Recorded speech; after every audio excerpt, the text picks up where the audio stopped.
দেশ বিদেশের যেখান থেকে আমাদের চ্যানেলটি দেখছেন তাদের সকলকে স্বাগতম। আমাদের চ্যানেলটিতে সাবস্ক্রাইব না করে থাকলে এখনই সাবস্ক্রাইব করুন। দুর্ঘটনার রাতে বিক্রমকে সাহায্য করেছিলেন ইনি।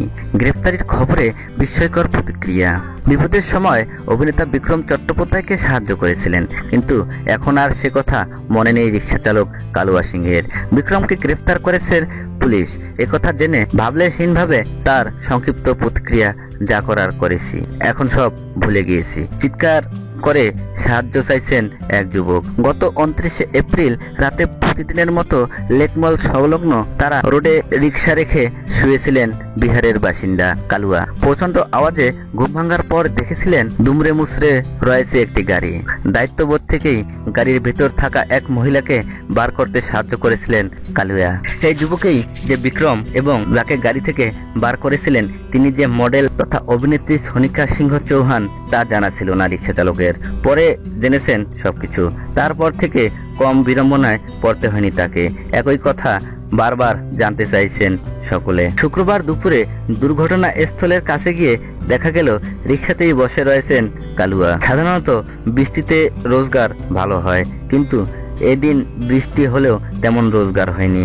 বিক্রমের গ্রেপ্তারি প্রসঙ্গ শুনেই বিরক্ত কালুয়া বলেন, আমার কিছু বলার নেই, আমি কিছু জানি না। পরে অবশ্য তিনি জানান, যা হয়েছে সব অতীত, এসব এখন সব ভুলে যেতে চান। ঘটনার দিন একইভাবে প্রচন্ড আওয়াজে ঘুম ভেঙেছিল স্থানীয় বাসিন্দা নমিতা সরকারের। এদিন সকাল থেকে তিনি ব্যস্ত ছিলেন বাড়ির কাজে। দুপুরের মেগা সিরিয়ালের বিজ্ঞাপন বিরতির ফাঁকে খবরের চ্যানেল দেখে বিক্রমের গ্রেফতারির কথা জানতে পারেন তিনি। মুখ খুলতে নারাজ নমিতা, শুধু বলেন সিরিয়ালে ওকে দেখতে ভালো লাগতো।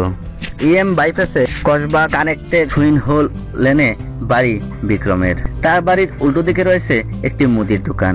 সেই দোকানে মালিক রামকৃষ্ণ কুনুরুর প্রতিক্রিয়া খারাপ লাগছে, ওকে ভুল শুধরে নেওয়ার সুযোগ দেয়া হোক। এই কদিনে দেখা হয়েছে রামকৃষ্ণের জবাব। কয়েকবার গাড়ি ছড়াতে দেখেছি, থমথমে চেহারা দেখে প্রশ্ন করার সাহস হয়নি। ভিডিওটি ভালো লাগলে লাইক দিন, অবশ্যই কমেন্ট করে জানাবেন। এমন মিডিয়া ভিত্তিক আরো খবর পেতে আমাদের চ্যানেলটিতে সাবস্ক্রাইব না করে থাকলে এখনই সাবস্ক্রাইব করুন। ভালো থাকুন, সুস্থ থাকুন, ধন্যবাদ।